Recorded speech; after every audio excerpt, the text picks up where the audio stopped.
আসসালামু আলাইকুম। তো আজকে আমরা এই ভিডিওতে কথাবার্তা বলবো হচ্ছে প্রাথমিক শিক্ষক নিয়োগ পরীক্ষায় মূলত গণিত থেকে কোন টপিক থেকে, অর্থাৎ গণিতে যে তিনটা পার্ট, একটা হচ্ছে বীজগণিত, পাটিগণিত আর ওটা হচ্ছে জ্যামিতি। তো কোন পার্ট থেকে কোন চ্যাপ্টারগুলো মূলত পড়া লাগবে বা সিলেবাসটা কি, সেই সিলেবাসটা নিয়ে কথাবার্তা বলবো। তো প্রথমে আমরা আসি হচ্ছে প্রাথমিক শিক্ষক নিয়োগের যেই পাটিগণিত থেকে কোন কোন চ্যাপ্টারগুলো মূলত আসে।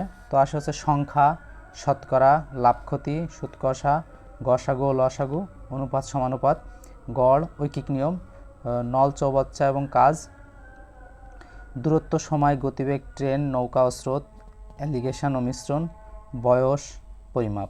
এগুলো হচ্ছে পাটিগণিত। এবং বীজগণিত থেকে আসে হচ্ছে বীজগাণিতিক সূত্রাবলী, উৎপাদকীয় বিশ্লেষণ, বীজগণিত লসাগু, গসাগু, সরল সমীকরণ, সূচক, লগারিদম, ধারা, বিন্দু, রেখা, কোণ, ত্রিভুজ, চতুর্ভুজ, বৃত্ত, অসমতা। বাকি লাস্টেরগুলো হচ্ছে জ্যামিতি। তো এই চ্যাপ্টারগুলো মূলত হচ্ছে আমাদের প্রাথমিক সরকারি শিক্ষক নিয়োগ পরীক্ষায় মূলত এখান থেকে প্রশ্নগুলো আসে। তো এই চ্যাপ্টারগুলো আপনারা ভালো মতো করবেন, আশা করি কমন পাবেন। ধন্যবাদ সকলকে। আসসালামু আলাইকুম।